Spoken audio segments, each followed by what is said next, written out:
Halo kawan-kawan semua, kembali lagi bersama saya di channel Investor Logis.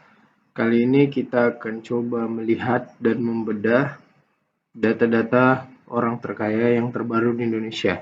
Nah, saya cukup terkejut kawan-kawan melihat data terbaru kali ini, dan padahal baru kemarin di update yang terbaru eh, masih Pak Robert Budi Hartono ini di atas ya. Nah, ini saya lihat dari data box 10 orang paling kaya di Indonesia per Oktober 2023. Nah, ini versi Forbes per 5 Oktober 2023. Pak Robert Budi Hartono di sini masih di paling atas kawan-kawan. Dengan kekayaan 25 miliar dolar ya kan. Di bawahnya Pak Lau Tukong dari Bayan Resources, dan di belakangnya ada Michael Hartono ya kan, Hartono Brothers. Nah, Pak Prajogo Pangestu di peringkat keempat dan Sri Prakas Lohia peringkat 5. Nah, ini data 5 Oktober 2023 kawan-kawan.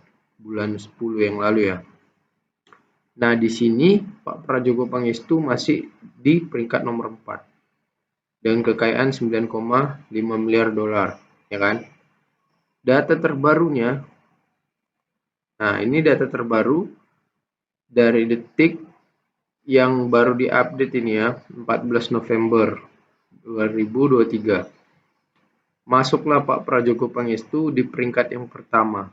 Nah, ini berikut daftar 10 orang terkaya di Indonesia versi Forbes Real Time Billionaires per Sabtu 11 November 2023. Pak Prajogo Pangestu sekarang sudah di peringkat pertama.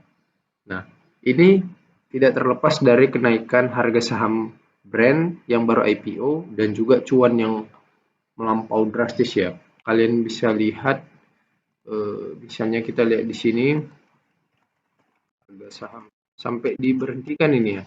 Saham cuan ini sampai di suspend sebentar ya, diberhentikan sebentar. Nah, 7.000 dari harga listingnya 220 kawan-kawan.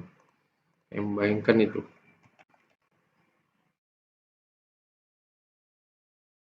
Nah, saham cuan sudah naik sejak IPO, naik 2.454%.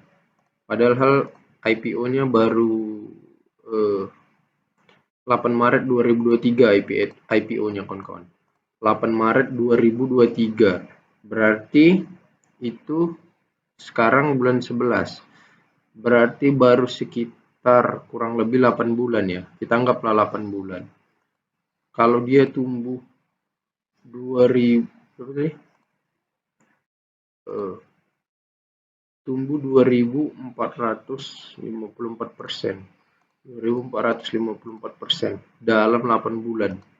Berarti per bulan dia tumbuh 306%. Gila.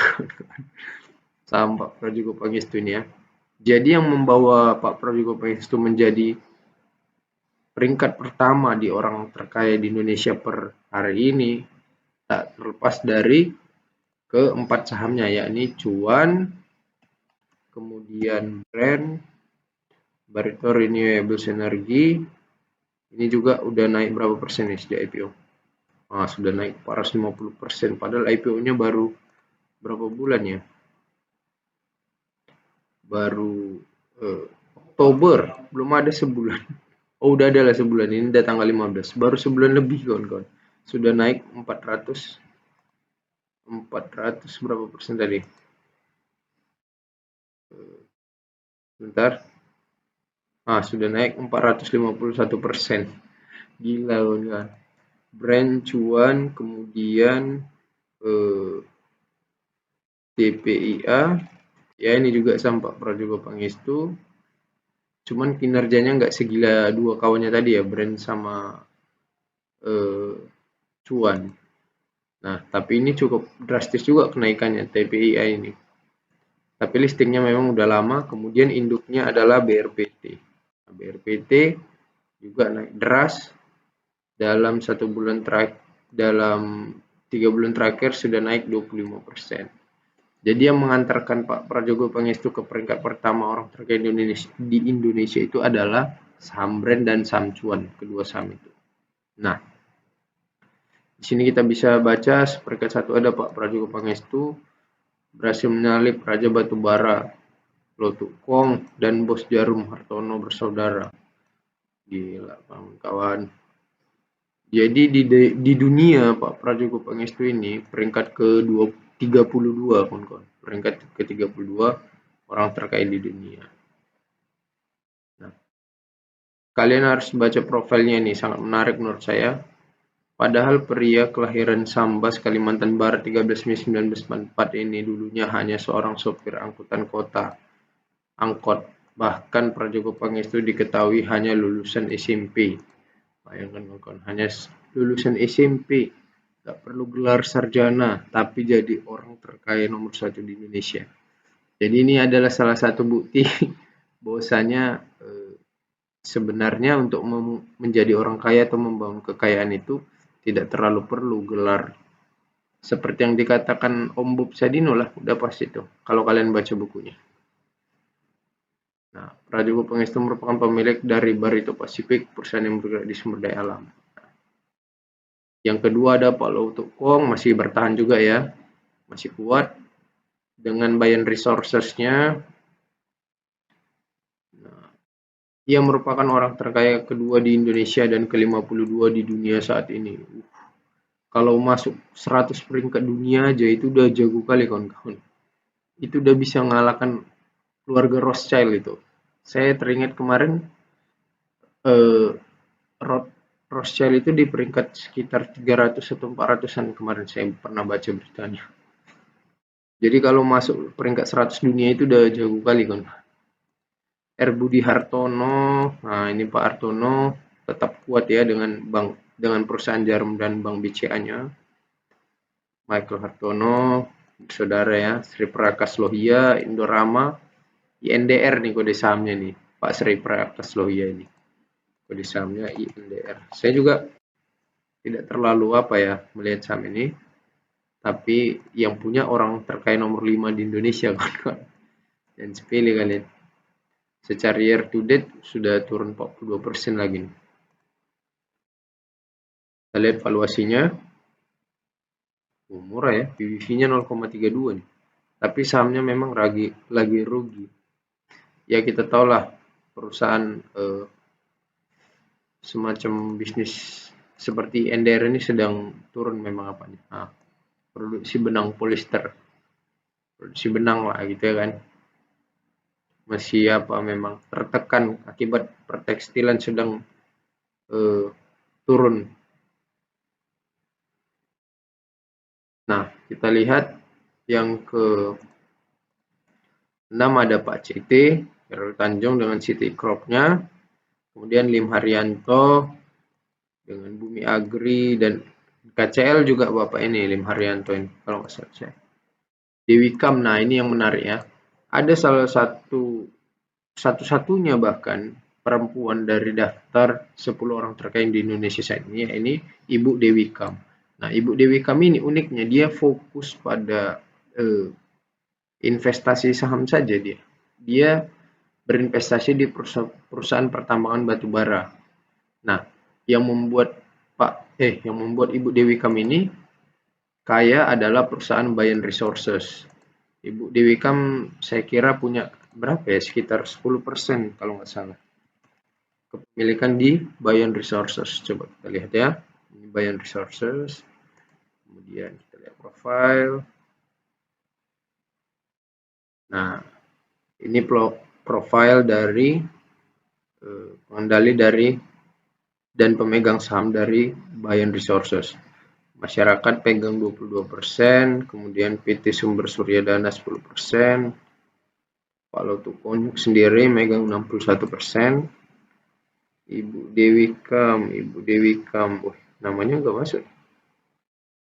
Mungkin di sini ya, PT Sumber Surya Dana. Ini mungkin nama PT-nya Ibu Dewi Kam. Ini Dewi Kam merupakan salah satunya wanita dalam daftar ini dan menduduki posisi orang terkaya ke-8 di Indonesia yang mendapatkan kekayaannya dari sahamnya di perusahaan tambang batubara Bayan Resources. Capai 4,4 miliar dolar. Banyak sekali uangnya ya. Kemudian peringkat 9 ada Pak Tahir dan keluarga.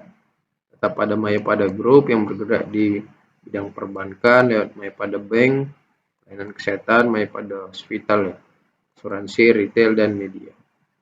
Dan yang terakhir ke-10 ada Pak Joko Susanto, yakni pendiri Alfamart. Dan kalian tahu Alfamart sudah berkembang sangat pesat baik di Indonesia. Kita bisa baca di sini sebuah minimarket yang mempunyai lebih dari 19.000 cabang. Bayangkan itu 19.000 cabang di Indonesia dan 1.200 cabang di Filipina. Saat ini kekayaan Joko Susanto capai 4,2 miliar atau setara 65 triliun.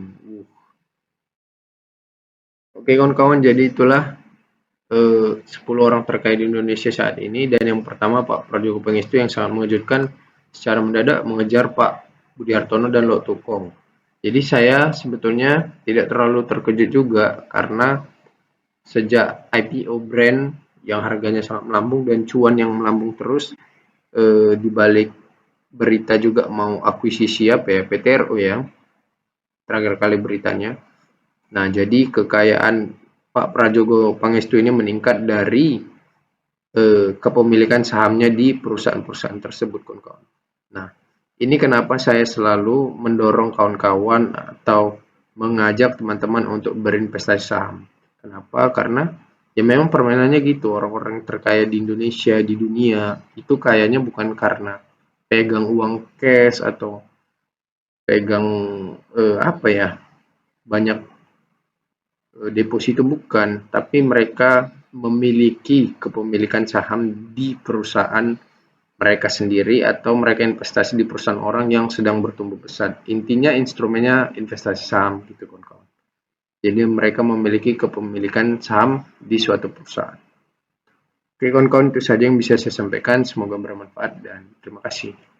Halo kawan-kawan semua, untuk kamu yang belum mengetahui tentang investasi saham sama sekali, alias dari nol, tetapi ingin menjadi tahu dan membutuhkan bimbingan pengetahuan, di sini saya sudah menuliskan e-book yang dapat membantu kamu untuk memahami tentang investasi saham dan langsung praktek menjadi investor saham. Untuk kalian yang berminat, silakan hubungi WhatsApp di bawah ini ya. Untuk kamu yang sudah paham tentang dasar-dasar investasi saham, tetapi belum memiliki teknik analisa dan pemahaman untuk menciptakan portofolio investasi saham yang santai tetapi menguntungkan dan membutuhkan pengetahuan itu, di sini saya sudah menuliskan e-book untuk membantu kalian ya kawan.